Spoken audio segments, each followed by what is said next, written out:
வணக்கம் ஃப்ரெண்ட்ஸ், நம்ம சேனலில் இன்றைக்கி நம்ம பார்க்க போகிறது ஜிகேலேருந்து சில டாபிக்ஸ் பார்க்க போகிறோம். உங்களுக்கு எக்ஸாம் மெட்டீரியல்ஸ் வேணும் அப்படின்னு சொன்னால் ஃபர்ஸ்ட் கமெண்டில் உங்களுக்கு டீட்டெயில்ஸ் கொடுத்துருப்போம். அதை நீங்கள் காண்டாக்ட் பண்ணி வாங்கிக்கலாம். அதே மாதிரி நம்மள்கிட்ட ஹிந்தி சேனலும் இருக்குது. நீங்கள் அதில் ஜாயின் பண்ணணுன்னாலும் அதுக்கான லிங்க்கும் கமெண்டில் இருக்குது, நீங்கள் பார்த்துக்கலாம். வாங்க பார்க்கலாம். தலைக்காற்று டாப்பிக்கில் சில பாயிண்ட்ஸ் பார்க்க போகிறோம். ஃபான் காற்று அப்படின்னா எங்கே, அதாவது ஒரு ஏரியாலையும் ஒரு நாட்டிலையும் அந்த காற்றோட பேர் என்ன இருக்குது, அது எங்கே உருவாகுது அப்படின்னு சொல்லியிருக்காங்க. ஃபான் காற்று எங்கன்னா ஆல்ப்ஸ் மலைத்தொடரில் ஐரோப்பாவில் இருக்குது. ஃபான் காற்று ஆல்ப்ஸ் ஐரோப்பா. சிராக்கோ ஆஃப்ரிக்காவின் வட கடற்கரை பகுதி.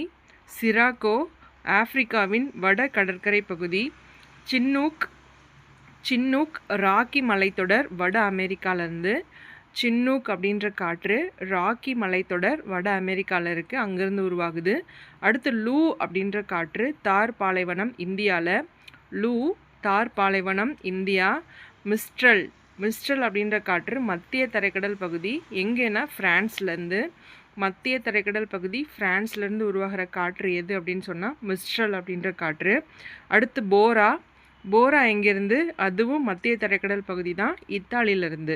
போரா மத்திய தரைக்கடல் பகுதி இத்தாலி. அடுத்து நார் ஈஸ்டர் அப்படின்றது அமெரிக்க ஐக்கிய நாடுகள் சைட்லேருந்து உருவாகுது. அடுத்து நார் வெஸ்டர் அப்படின்றது ஆல்ப்ஸ். தலைக்காற்றில் ஃபான் காற்று ஆல்ப்ஸ் ஐரோப்பா. சிராக்கோ ஆஃப்ரிக்காவின் வட கடற்கரை பகுதி. சின்னூக் ராக்கி மலைத்தொடர் வட அமெரிக்கா. லூ தார் பாலைவனம் இந்தியா. மிஸ்ட்ரல் மத்திய தரைக்கடல் பகுதி பிரான்ஸ். போரா மத்திய தரைக்கடல் பகுதி இத்தாலி. நார் ஈஸ்டர் அமெரிக்க ஐக்கிய நாடுகள். நார் வெஸ்டர் ஆல்ப்ஸ். அடுத்து நம்ம பார்க்க போகிறது முக்கிய கணவாய்கள் பற்றி பார்க்க போகிறோம். எந்தெந்த கணவாய் எங்கே இருக்குது அப்படின்னு சொல்லிட்டு. முக்கிய கணவாய்களில் காரகோரம் கணவாய் ஜம்மு காஷ்மீரில் இருக்குது. காரகோரம் கணவாய் ஜம்மு காஷ்மீர். ஜெஷிலா கணவாய் மற்றும் சிப்கிலா கணவாய் இமாச்சல பிரதேஷ். ஜோஷிலா கணவாய் மற்றும் சிப்கிலா எங்கே இருக்குது அப்படின்னா இமாச்சல பிரதேஷில். அடுத்து பொமிடிலா கணவாய் அருணாச்சல பிரதேஷ். நாதுலா மற்றும் ஜெலிப்லா எங்கே இருக்குது அப்படின்னா சிக்கிமில். முக்கிய கணவாய்களில் 4 கணவாய்கள் பார்க்குறோம். காரகோரம் கணவாய் ஜம்மு காஷ்மீர். ஜோஷிலா கணவாய் மற்றும் சிப்கிலா கணவாய் இமாச்சல பிரதேஷ். பொமிடிலா கணவாய் அருணாச்சல பிரதேசம். நாதுலா மற்றும் ஜெலிப்லா எங்கே இருக்குன்னா சிக்கிமில் இருக்குது. அடுத்து பணவீக்கம்னா என்ன, பணவாட்டம்னா என்னன்னு பார்க்க போகிறோம். பணவீக்கம் என்பது விலைகள் உயர்ந்து பணத்தின் மதிப்பு வீழ்ச்சி அடைவது. பணவீக்கம்னா பணத்தோட மதிப்பு குறைஞ்சிரும், சரிங்களா. விலைகள் உயர்ந்து பணத்தின் மதிப்பு வீழ்ச்சி அடைவதை குறிக்கும். அதே பணவாட்டம் அப்படின்றது விலைகள் குறைந்து பணத்தின் மதிப்பு உயர்வதை குறிக்கும். பணத்தோட மதிப்பு குறைஞ்சிச்சுன்னா அது பணவீக்கம். பணத்தோட மதிப்பு அதிகமாச்சு அப்படின்னு சொன்னால் அது பணவாட்டம், சரியா. பணவீக்கம் என்பது விலைகள் உயர்ந்து பணத்தின் மதிப்பு வீழ்ச்சி அடைவது. பணவாட்டம் என்பது விலைகள் குறைந்து பணத்தின் மதிப்பு உயர்வதை குறிக்கும். அடுத்து நாடாளுமன்றத்தின் பெயர்கள் ஒரு நாட்டிலையும் எப்படி இருக்குன்னு பார்க்க போகிறோம். நாடாளுமன்றத்தின் பெயர்கள். இஸ்ரேலில் நாடாளுமன்றத்தை என்னன்னு சொல்கிறாங்கன்னா கெனசெட் அப்படின்னு சொல்கிறாங்க. ஜெர்மனியில் பந்தஸ்டாக். ஜெர்மனியில் நாடாளுமன்றத்தோட பெயர் பந்தஸ்டாக். அதே டென்மார்க்கில் போக்டிங். டென்மார்க்கில் நாடாளுமன்றத்தோட பேர் போக்டிங். நார்வேல ஸ்ட்ராங்டிங். நார்வேல நாடாளுமன்றத்தோட பேர் ஸ்ட்ராங்டிங். அதே ஐக்கிய அமெரிக்க நாடுகளில் காங்கிரஸ் நாடாளுமன்றம். ஐக்கிய அமெரிக்க நாடுகளில் நாடாளுமன்றத்தோட பேர் காங்கிரஸ் நாடாளுமன்றம். ஜப்பானில் டயட். ஜப்பான் நாடாளுமன்றத்தோட பேர் டயட். பிரிட்டனோட நாடாளுமன்றத்தை பேர் பார்லிமெண்ட், சரிங்களா. Israel Knesset. Germany Bundestag. Denmark Folketing. Norway Storting. ஐக்கிய அமெரிக்க நாடுகள் Congress. Japan Diet. Britain parliament. அடுத்து வேளாண்மையின் பல்வேறு பெயர்கள், இதுவும் ஒரு ஸ்டேட்டில் எப்படி இருக்குன்னு பார்க்கலாம். அஸ்ஸாமில் வேளாண்மை தொழிலை என்னன்னு சொல்கிறாங்கன்னா ஜூம் அப்படின்னு சொல்கிறாங்க. அஸ்ஸாமில் ஜூம். கேரளாவில் பொன்னம். கேரளாவில் பொன்னம் அப்படின்னு சொல்கிறாங்க. வேளாண்மையோட மற்றொரு பெயர்கள் தான் பார்த்துட்ருக்கோம். அஸ்ஸாமில் ஜூம், கேரளாவில் பொன்னம், ஆந்திர பிரதேசம் மற்றும் ஒடிசாவில் பொடு. ஆந்திரா மற்றும் ஒடிசாவில் பொடு அப்படின்ற பெயரால் அழைக்கப்படுது. அதே மத்திய பிரதேசத்தோட பல்வேறு பகுதிகளில் என்ன பேருனா பீவார், மாசன், பென்டா, பீரா. ஓகேங்களா? மத்திய பிரதேசத்தோட பல்வேறு பகுதிகளில் பீவார், மாசன், பென்டா, பீரா இப்படின்ற பெயரால் வேளாண்மை அழைக்கப்படுது. அஸ்ஸாமில் ஜூம், பொன்னம் அப்படின்னு கேரளாவில், ஆந்திர பிரதேசம் மற்றும் ஒடிசாவில் பொடு. மத்திய பிரதேசத்தோட பல்வேறு பகுதிகளில் பீவார், மாசன், பென்டா மற்றும் பீரா இப்படின்ற பெயரால் விவசாயத்தை அழைக்கிறாங்க. அடுத்தது இந்தியாவின் முதல் பொது தேர்தல் பற்றி சில குறிப்புகள் பார்க்க போகிறோம். பிரிட்டிஷ் இந்தியாவின் முதல் தேர்தல் நடைபெற்ற ஆண்டு. பிரிட்டிஷ் இந்தியாவில் முதல் பொது தேர்தல் நடைபெற்ற ஆண்டு 1920. பிரிட்டிஷ் இந்தியாவில் முதல் பொது தேர்தல் நடைபெற்ற ஆண்டு 1920. அடுத்து சுதந்திர இந்தியாவில் முதல் பொது தேர்தல் நடைபெற்ற ஆண்டு. சுதந்திர இந்தியாவில் முதல் பொது தேர்தல் நடைபெற்ற ஆண்டு 1951 அக்டோபர் 25 முதல் 1952 பிப்ரவரி 21 வரை. சுதந்திர இந்தியாவில் முதல் பொது தேர்தல் நடைபெற்ற ஆண்டு 1951 அக்டோபர் 25 முதல் 1952 பிப்ரவரி 21 வரை. இந்திய தேர்தல் ஆணையம் அமைக்கப்பட்ட ஆண்டு 1950 ஜனவரி 25. இந்திய தேர்தல் ஆணையம் அமைக்கப்பட்ட ஆண்டு 1950 ஜனவரி 25. முதல் தலைமை தேர்தல் ஆணையர் யார் அப்படின்னு பார்த்தோன்னா சுகுமார் சென். முதல் தலைமை தேர்தல் ஆணையர் சுகுமார் சென். முதல் மக்களவை பொது தேர்தலின் போது வாக்களிக்கும் வயது. முதல்ல மக்களவை பொது தேர்தல் நடந்துச்சு இல்லையா, அப்போ வாக்களிக்கும் வயது என்னவா இருந்துச்சு? 21. முதல் மக்களவை பொது தேர்தலின் போது வாக்களிக்கும் வயது 21. முதல் மக்களவை தேர்தலில் மொத்த தொகுதிகள் 401. முதல் மக்களவை தேர்தலில் மொத்த தொகுதிகள் 401. முதல் மக்களவை தேர்தலில் தேர்ந்தெடுக்கப்பட்ட எம்பிக்கள் 489. முதல் மக்களவை தேர்தலில் தேர்ந்தெடுக்கப்பட்ட எம்பிக்கள் 489. முதல் தேர்தலில் வெற்றி பெற்ற வேட்பாளர்கள் யார் அப்படின்னு பார்த்தோன்னா 314 தொகுதியில் 1 எம்பி, 86 தொகுதியில் 2 எம்பிக்கள், மேற்கு வங்கம் தொகுதியில் 3 எம்பி, மொத்தமாக 314 தொகுதியில் ஒரு எம்பி, அப்போ 314 எம்பிக்கள். 86 தொகுதிகளில் 2 எம்பிக்கள். 86 கூட்டல் 86 172. அதே மாதிரி மேற்கு வங்கத்தில் 3 எம்பிக்கள், 3 தொகுதி. சரிங்களா? மொத்தமாக 489 தொகுதியில் இவ்வளோ வேட்பாளர்கள் வெற்றி பெற்றிருக்காங்க. 489 வேட்பாளர்கள். சரியா? அடுத்து முதல் பொது தேர்தலின் போது இந்தியாவின் மொத்த வாக்காளர்கள் 17.32 கோடி.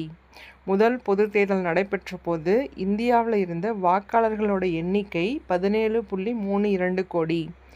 முதல் பொது தேர்தலின் போது மொத்தம் பதிவான வாக்குகளின் சதவீதம் 44.87%. முதல் பொது தேர்தலின் போது மொத்தம் பதிவான வாக்குகளின் சதவீதம் 44.87%. முதல் பொது தேர்தலின் போது அதிகபட்ச வாக்கு சதவீதம் பெற்றது யார் எங்கே அப்படின்னா திருவிதாங்கூரில் 71% வாக்குகள் அங்கே பதிவாயிருக்கு. முதல் பொது தேர்தலின் போது அதிகபட்ச வாக்கு சதவீதம் பெற்றது திருவிதாங்கூர் 71%. முதல் பொது தேர்தலின் போது குறைந்தபட்ச வாக்கு எங்கே நடந்திருக்குன்னா இமாச்சல பிரதேசில் தான் குறைஞ்சபட்ச வாக்குப்பதிவு நடந்திருக்கு. எவ்வளோனா 25.32%. அதிகபட்சம் எங்கே? திருவிதாங்கூரில் 71% வாக்குப்பதிவு நடந்திருக்கு. அதுவே குறைந்தபட்ச வாக்கு சதவீதம் எங்கன்னா இமாச்சல பிரதேசில் 25.32%. முதல் பொது தேர்தலின் போது போட்டியிட்ட மொத்த வேட்பாளர்கள் எவ்வளோ பேர் அப்படின்னா 9874 பேர். முதல் பொது தேர்தலின் போது போட்டியிட்ட மொத்த வேட்பாளர்கள் 9874 பேர். அடுத்து முதல் பொது தேர்தலில் போட்டியிட்ட மொத்த கட்சிகள் எத்தனை அப்படின்னா 54 கட்சிகள். அதில் 14 தேசிய கட்சிகளாக இருந்திருக்கு. ஓகேங்களா. முதல் பொது தேர்தலில் போட்டியிட்ட மொத்த கட்சிகள் 54 கட்சிகள். அதில் 14 தேசிய கட்சிகளும் சேர்த்து. அடுத்து காங்கிரஸ் கட்சி போட்டியிட்ட தொகுதிகள் என்ன அப்படின்னு பார்க்குறோம். முதல் பொது தேர்தலில் காங்கிரஸ் கட்சி போட்டியிட்ட மொத்த தொகுதிகள் 479. அப்போது காங்கிரஸ் தான் இருந்திருக்கு மெஜாரிட்டியாக. எவ்வளோ தொகுதிகளில் போட்டிகிட்ருக்கு? 479 தொகுதிகளில் காங்கிரஸ் போட்டிகிட்ருக்காங்க. அடுத்து முதல் பொது தேர்தலில் காங்கிரஸ் கட்சி வெற்றி பெற்ற தொகுதிகள் எவ்வளோ அப்படின்னு சொன்னால் 364. 479 தொகுதியில் போட்டிகிட்ருக்காங்க. அதில் 364 தொகுதிகளில் காங்கிரஸ் வெற்றி பெற்றிருக்காங்க. முதல் பொது தேர்தலில் காங்கிரஸ் கட்சி பெற்ற மொத்த வாக்கு சதவிகிதம் எவ்வளோனா 44.99%. முதல் பொது தேர்தலில் காங்கிரஸ் கட்சி பெற்ற மொத்த வாக்குகள் சதவிகிதம் 44.99%. அடுத்து முதல் பொது தேர்தலில் எதிர்க்கட்சியாக அமைந்த கட்சி எதுனா இந்திய கம்யூனிஸ்ட் கட்சி. முதல் பொது தேர்தலில் எதிர்க்கட்சியாக அமைந்த கட்சி இந்திய கம்யூனிஸ்ட் கட்சி. இந்திய கம்யூனிஸ்ட் கட்சி போட்டியிட்ட தொகுதிகள் என்ன அப்படின்னு சொன்னால் போட்டியிட்ட மொத்த தொகுதிகள் 49.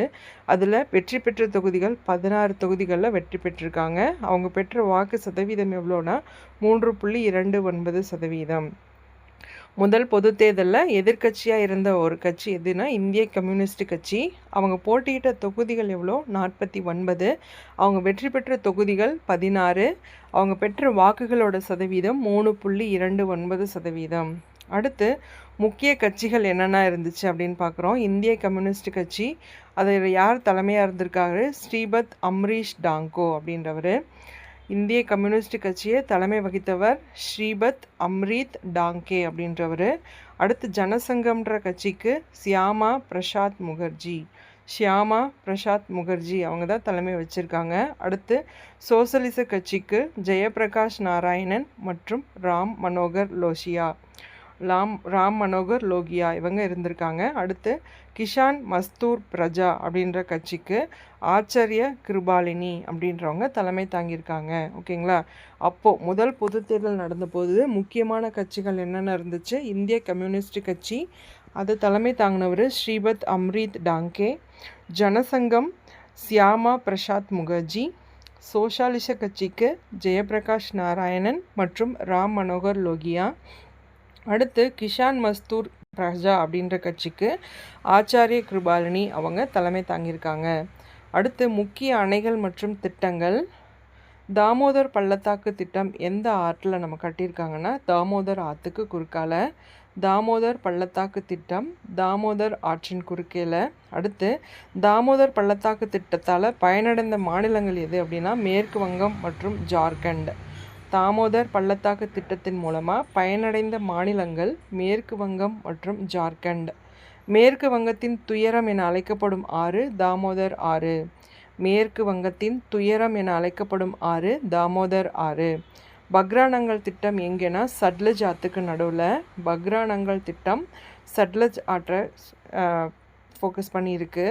பக்ரானங்கல் திட்டத்தினால பயனடையும் மாநிலங்கள் என்ன அப்படின்னு பார்த்தோன்னா பஞ்சாப், ஹரியானா மற்றும் ராஜஸ்தான். பக்ரானங்கல் திட்டம் மூலமாக பயனடையும் மாநிலங்கள் பஞ்சாப், ஹரியானா மற்றும் ராஜஸ்தான். அடுத்து உலகின் பெரிய புவியீர்ப்பு அணை எது அப்படின்னா பக்ரானங்கல் அணை. உலகின் பெரிய புவியீர்ப்பு அணை பக்ரானங்கல் அணை. அடுத்தது ஹிராகுட் திட்டம் எந்த ஆற்றுக்கு அப்படின்னா மகாநதி ஆற்றுக்கு. ஹிராகுட் அப்படின்ற திட்டம் மகாநதி ஆற்றை ஃபோக்கஸ் பண்ணியிருக்கு. ஹிராகுட் திட்டத்தினால பயனடைகிற மாநிலங்கள் என்ன அப்படின்னு பார்த்தோன்னா ஒடிசா. ஹிராகுட் திட்டம் மூலமாக பயனடையும் மாநிலம் ஒடிசா. அடுத்து உலகின் மிக நீளமான அணை எது அப்படின்னா ஹிராகுட் அணை தான். உலகின் மிக நீளமான அணை ஹிராகுட் அணை. அடுத்து கோசி திட்டம் எதை ஃபோக்கஸ் பண்ணியிருக்கு? கோசி ஆற்றை சுற்றி தான். பீகாரின் துயரம் அப்படின்னு சொல்லிட்டு இந்த கோசி ஆறை அழைக்கிறாங்க. கோசி திட்டம் கோசி ஆற்றை ஃபோக்கஸ் பண்ணியிருக்கு. பீகாரோட துயரம் அப்படின்னு சொல்லிட்டு அழைக்கப்படுறது எது? கோசி ஆறு. பீகாரின் துயரம் கோசி ஆறு. கோசி திட்டத்தினால பயனடையும் மாநிலங்கள் எது? பீகார் மற்றும் நேபாளம். கோசி திட்டத்தின் மூலமாக பயனடையும் மாநிலங்கள் பீகார் மற்றும் நேபாளம். அடுத்து துங்கபத்ரா திட்டம் எதை ஃபோக்கஸ் பண்ணியிருக்கு? துங்கபத்ரா ஆற்றின் குறுக்கால தான். அது மூலமாக பயனடைய மாநிலங்கள் எது அப்படின்னு பார்த்தோன்னா ஆந்திர பிரதேஷ் மற்றும் கர்நாடகா. துங்கபத்ரா ஆற்றின் குறுக்கால் நம்ம என்ன பண்ணுறோம், துங்கபத்ரா திட்டம் கொண்டு வராங்க. அது மூலமாக பயனடைகிற மாநிலங்கள் ஆந்திர பிரதேசம் மற்றும் கர்நாடகா. அடுத்து தெஹிரி அணை எந்த ஆற்றின் குறுக்கால் கட்டுறாங்கன்னா பகீரதி ஆற்றின் குறுக்கால் தெஹிரி அணை கட்டுறாங்க. இந்த தெஹிரி அணை மூலமாக பயனடைய மாநிலம் எது அப்படின்னு பார்த்தோன்னா உத்தரகாண்ட். தெஹிரி அணை மூலமாக பயனடையும் மாநிலம் உத்தரகாண்ட். அடுத்து சம்பல் பள்ளத்தாக்கு திட்டம், சம்பல் ஆற்றின் குறுக்கால். இந்த சம்பல் பள்ளத்தாக்கு திட்டத்தின் மூலமாக பயனடைய மாநிலம் ராஜஸ்தான் மற்றும் மத்திய பிரதேசம். சம்பல் பள்ளத்தாக்கு திட்டத்தின் மூலமாக பயனடையும் மாநிலம் ராஜஸ்தான் மற்றும் மத்திய பிரதேசம். அடுத்து நாகார்ஜுன சாகர் திட்டம், கிருஷ்ணா ஆற்றின் குறுக்கால் நாகார்ஜுன சாகர் திட்டம். இந்த திட்டத்தின் மூலமாக பயனடைய மாநிலம் ஆந்திர பிரதேசம். நாகார்ஜுன சாகர் திட்டத்தின் மூலமாக பயனடையும் மாநிலம் ஆந்திர பிரதேசம். அடுத்து சர்தார் சரோவர் திட்டம் நர்மதை ஆற்றின் குறுக்கால சர்தார் சரோவர் திட்டம். இந்த சர்தார் சரோவர் திட்டத்தின் மூலமாக பயனடையும் மாநிலங்கள் எது அப்படின்னு பார்த்தோன்னா மத்திய பிரதேசம், மகாராஷ்டிரா மற்றும் ராஜஸ்தான். சர்தார் சரோவர் திட்டத்தின் மூலமாக பயனடையும் மாநிலங்கள் மத்திய பிரதேசம், மகாராஷ்டிரா மற்றும் ராஜஸ்தான். அடுத்து இந்திரா காந்தி கால்வாய் திட்டம், சட்லஜ் ஆற்றின் குறுக்கால இந்திரா காந்தி கால்வாய் திட்டம் சட்லஜ் ஆற்றுக்கு. இது மூலமாக பயனடையும் மாநிலம் எது அப்படின்னு பார்த்தோன்னா ராஜஸ்தான், பஞ்சாப், ஹரியானா. இந்திரா காந்தி கால்வாய் திட்டத்தின் மூலமாக பயனடையும் மாநிலங்கள் ராஜஸ்தான், பஞ்சாப் மற்றும் ஹரியானா. அடுத்து மேட்டூர் அணை எதன் குறுக்கால கட்டியிருக்கோம், காவிரி ஆற்றின் குறுக்கால. மேட்டூர் அணை மூலமாக பயனடையும் மாநிலம் எது அப்படின்னு பார்த்தோன்னா தமிழ்நாடு. அடுத்து லோக் அதாலத் பற்றின குறிப்புகள் பார்க்க போகிறோம். லோக் அதாலத் என்பதன் பொருள் என்ன அப்படின்னா மக்கள் நீதிமன்றம். லோக் அதாலத்தோட பொருள் என்ன அப்படின்னு பார்த்தோன்னா மக்கள் நீதிமன்றம்னு அர்த்தம். லோக் அதாலத்தோட முக்கிய நோக்கம் என்ன அப்படின்னா சமரசம், சமாதானம் மூலம் நிலுவையில் உள்ள வழக்குகளை தீர்ப்பது. லோக் அதாலத்தோட முக்கிய நோக்கம் சமரசம், சமாதானம் மூலமாக நிலுவையில் இருக்க வழக்குகளை தீர்க்கிறது. லோக் அதாலத் அமைப்பில் எத்தனை உறுப்பினர்கள் செயல்படுவார்கள் அப்படின்னு பார்த்தோன்னா 3 உறுப்பினர்கள். லோக் அதாலத் பிரிவில் 3 உறுப்பினர்கள் செயல்படுவாங்க. அவங்க யார் அப்படின்னு பார்த்தோன்னா ஓய்வு பெற்ற மாவட்ட நீதிபதி, சமூக ஆர்வலர் மற்றும் வழக்கறிஞர். 3 நபர்கள். சரியா? லோக் அதாலத் அமைப்பில் எத்தனை உறுப்பினர்கள் செயல்படுவார்கள்? 3 உறுப்பினர்கள் செயல்படுவார்கள். அவங்க யாருன்னு பார்த்தோன்னா ஓய்வு பெற்ற மாவட்ட நீதிபதி, சமூக ஆர்வலர் மற்றும் வழக்கறிஞர். இவங்க 3 பேரும் தான் அந்த லோக் அதாலத் அமைப்போட உறுப்பினர்களாக இருப்பாங்க. அடுத்து லோக் அதாலத் முதலில் எங்கு நடைபெற்றது அப்படின்னு பார்த்தோன்னா குஜராத்தில் ஜுனாகத் அப்படின்ற இடத்துல மார்ச் மாதம் 14ஆம் தேதி 1982 நடந்திருக்கு. லோக் அதாலத் குஜராத்தில் ஜுனாகத் அப்படின்ற இடத்துல மார்ச் 14 1982 நடந்திருக்கு. சரியா? அடுத்து லோக் அதாலத்திற்கு சட்டப்பூர்வமான அந்தஸ்து வழங்கப்பட்ட ஆண்டு 1987. அது எந்த ஆர்டிக்கிளில் சொல்லியிருப்பாங்கன்னா ஆர்டிக்கிள் 39(a) சொல்லியிருப்பாங்க. லோக் அதாலத்திற்கு சட்டப்பூர்வமான அந்தஸ்து வழங்கப்பட்ட ஆண்டு 1987. அடுத்து லோக் அதாலத்திற்கு சட்டப்பூர்வமான அந்தஸ்து வழங்கிய அமைப்பு எது அப்படின்னா சட்டப்பணிகள் ஆணையம். சட்டப்பணிகள் ஆணையம் தான் லோக் அதாலத்திற்கு சட்டப்பூர்வமான அந்தஸ்து வழங்கியிருக்கு. அடுத்து லோக் அதாலத்திற்கு இணையானது எது அப்படின்னா சிவில் நீதிமன்றம். லோக் அதாலத் எதற்கு இணையானது? சிவில் நீதிமன்றத்திற்கு இணையானது. அடுத்து லோக் அதாலத் டேஷ் வரை உள்ள வழக்குகளை விசாரிக்கும். 30 லட்சம் வரை இருக்க வழக்குகளை விசாரிக்கும். லோக் அதாலத் என்ன பண்ணும்? 30 லட்சம் வரைக்கும் இருக்கிற வழக்குகளை அது விசாரிக்கும். அடுத்து லோக் அதாலத் தீர்ப்பு நீதிமன்ற தீர்ப்புக்கு இணை என கூறும் சட்டப்பிரிவு எது அப்படின்னா ஆர்டிக்கிள் 27. லோக் அதாலத்தோட தீர்ப்பு நீதிமன்ற தீர்ப்புக்கு இணையாக இருக்கும் அப்படின்னு சொல்கிற சட்டப்பிரிவு எது அப்படின்னா சட்டப்பிரிவு 27. அடுத்து தமிழ்நாட்டில் லோக் அதாலத் முதலில் எங்கு நடைபெற்றது அப்படின்னு பார்த்தோம்னா சென்னையில் 1986 வருஷம் தமிழ்நாட்டில் லோக் அதாலத்து நடந்திருக்கு. சென்னையில் 1986 வருஷத்தில். அடுத்து லோக் அதாலத் எத்தனை மாதத்திற்கு ஒரு முறை நடைபெறும் அப்படின்னு பார்த்தோம்னா 2 மாதத்திற்கு ஒரு முறை லோக் அதாலத் 2 மாதத்திற்கு ஒரு முறை நடைபெறும். மெகா லோக் அதாலத் எத்தனை வருடங்களுக்கு ஒரு முறை நடைபெறும் அப்படின்னா 2 வருடங்களுக்கு ஒரு முறை. லோக் அதாலத் எத்தனை மாதங்களுக்கு ஒரு முறை நடைபெறும்? 2 மாதங்களுக்கு ஒரு முறை நடைபெறும். அதுவே மெகா லோக் அதாலத் எப்போ நடக்கும் அப்படின்னு சொன்னால் 2 வருடங்களுக்கு ஒரு முறை நடக்கும். அடுத்து லோக் அதாலத் தீர்ப்புக்கு மேல்முறையீடு இருக்கா அப்படின்னு கேட்டோம்னா கிடையாது. லோக் அதாலத் தீர்ப்புக்கு மேல்முறையீடு கிடையாது. தமிழ்நாட்டில் லோக் அதாலத் ஒப்புதல் அளிக்கப்பட்ட ஆண்டு எது அப்படின்னு பார்த்தோம்னா 2012. தமிழ்நாட்டில் லோக் அதாலத் ஒப்புதல் அளிக்கப்பட்ட ஆண்டு 2012. அடுத்து இந்தியாவில் மெகா லோக் அதாலத் நடத்தப்பட்ட ஆண்டு எது அப்படின்னு பார்த்தோம்னா 2013 நவம்பர் 23.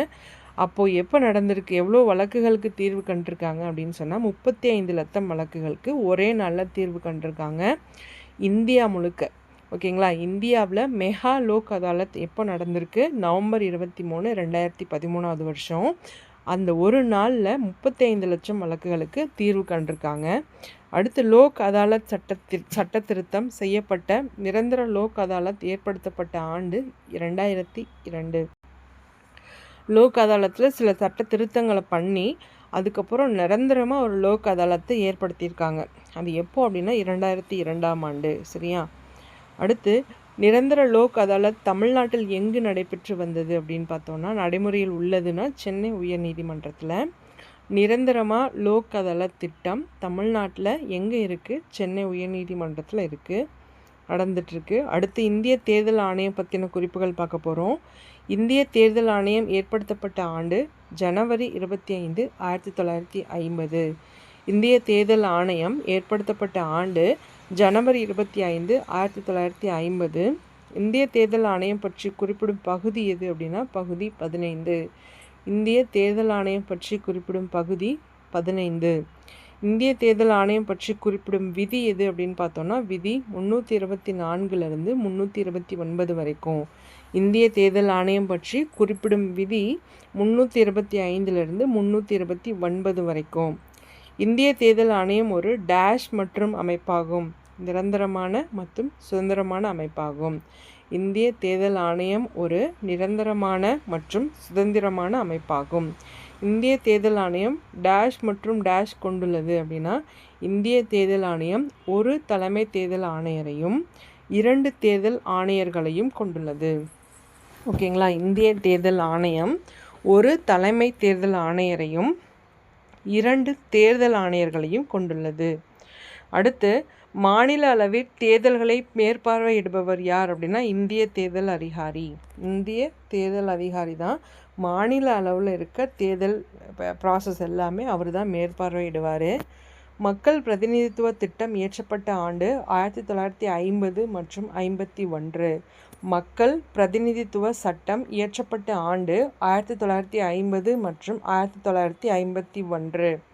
கட்சி தாவல் தடை சட்டம் அறிமுகம் செய்யப்பட்ட ஆண்டு 1985. 52வது சட்ட திருத்தத்தின்படி கட்சி தாவல் தடை சட்டம் அறிமுகப்படுத்தப்பட்டிருக்கு. கட்சி தாவல் தடை சட்டம் அறிமுகம் செய்யப்பட்ட ஆண்டு 1985. 52வது சட்ட திருத்தத்தின்படி. அடுத்து கட்சி தாவல் தடை சட்டம் பற்றி கூறும் அட்டவணை 10வது அட்டவணை. கட்சி தாவல் தடை சட்டம் பற்றி கூறும் அட்டவணை 10வது அட்டவணை. இந்தியாவில் வாக்களிக்கும் வயது 29 18 குறைத்தவர் யார் அப்படின்னா ராஜீவ்காந்தி. இந்தியாவில் வாக்களிக்கும் வயதை 21 18 குறைச்சவர் ராஜீவ்காந்தி அவர்கள். அடுத்து 61வது சட்ட திருத்தம் மூலம் எந்த ஆண்டு வாக்களிக்கும் வயது 21 18 குறைக்கப்பட்டுச்சு அப்படின்னு சொன்னால் 1988.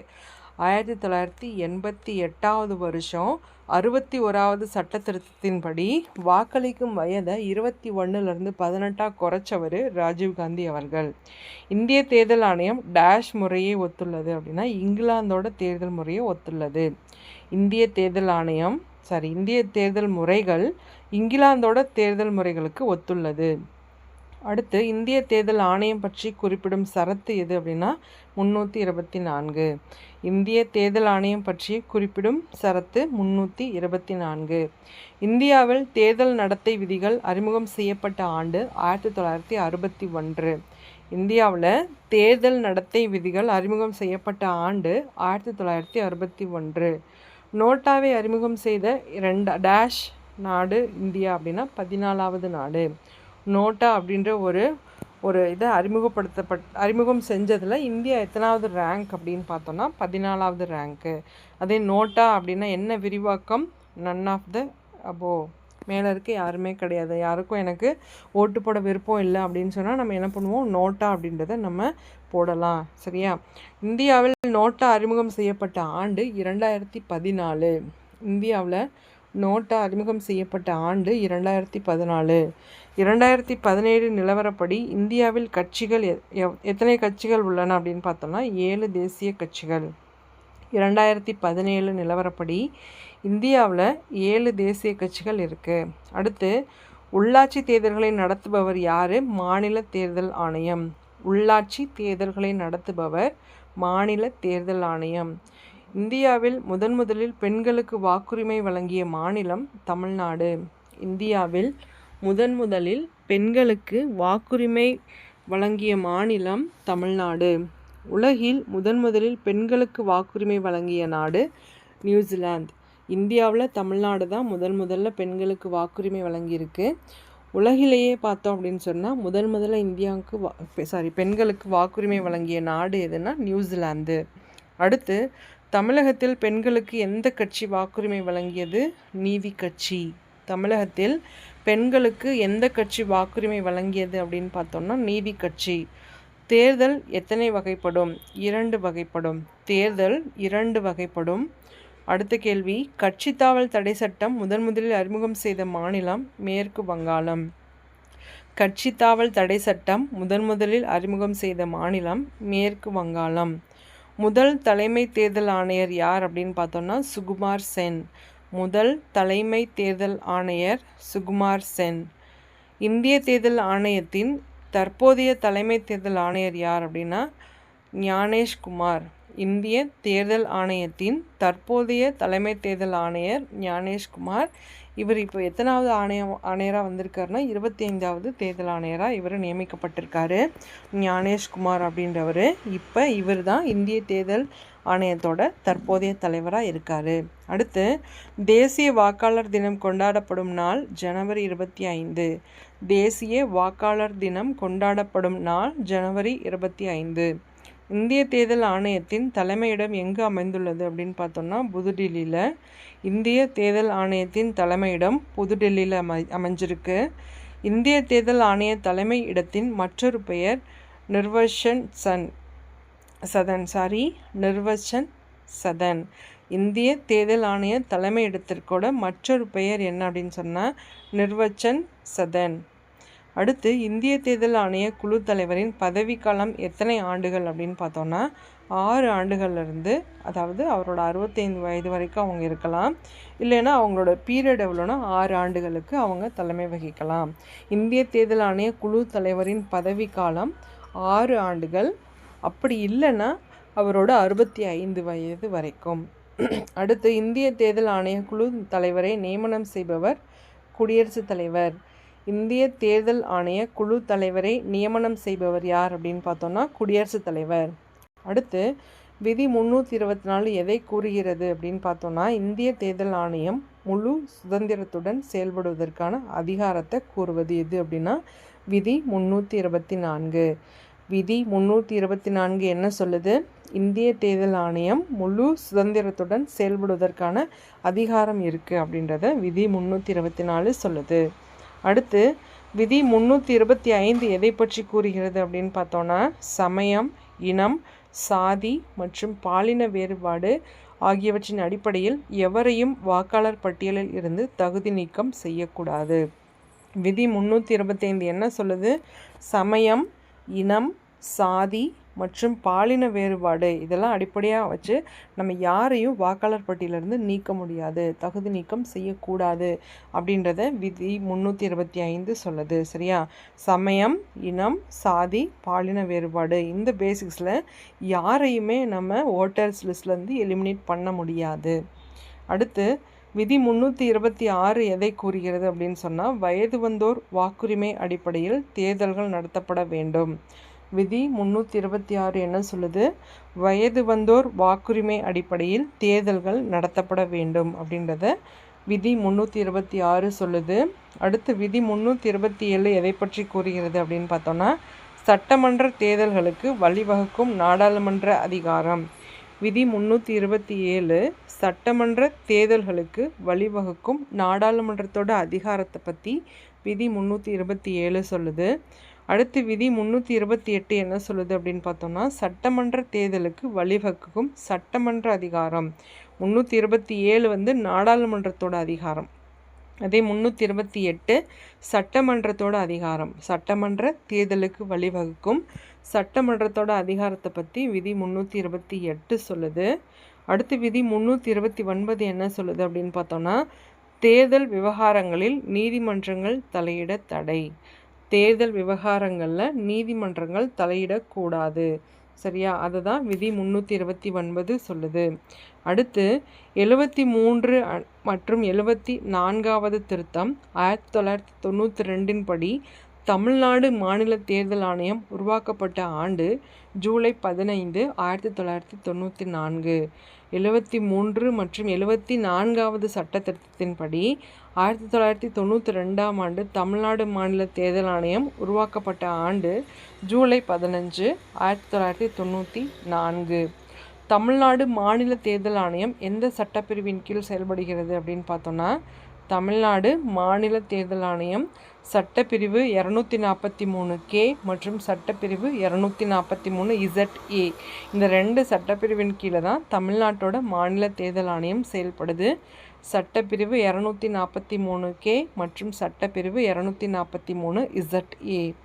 தற்போது தமிழ்நாடு மாநில தேர்தல் ஆணையர் யார் அப்படின்னு பார்த்தோன்னா, ஜோதி நிர்மலாசாமி. தற்போதைய தமிழ்நாட்டு மாநில தேர்தல் ஆணையர் ஜோதி நிர்மலாசாமி. தற்போது தமிழ்நாடு தலைமை தேர்தல் அதிகாரி யார் அப்படின்னு பார்த்தோன்னா, சத்யபிரதா சாஹி அப்படின்றவங்க தற்போதைய தமிழக தலைமை தேர்தல் அதிகாரி. இவர் 29வது ஆளாக வந்திருக்காங்க. யார்? சத்யபிரதா சாஜி அப்படின்றவங்க. முதல் தமிழக தலைமை தேர்தல் அதிகாரி யார்? எஸ் வெங்கடேஸ்வரன். முதல் தமிழக தலைமை தேர்தல் அதிகாரி எஸ் வெங்கடேஸ்வரன். இந்தியாவின் முதல் பெண் தலைமை தேர்தல் ஆணையர் வி.எஸ். ரமாதேவி. இந்தியாவோட முதல் பெண் தலைமை தேர்தல் ஆணையர் வி.எஸ். ரமாதேவி.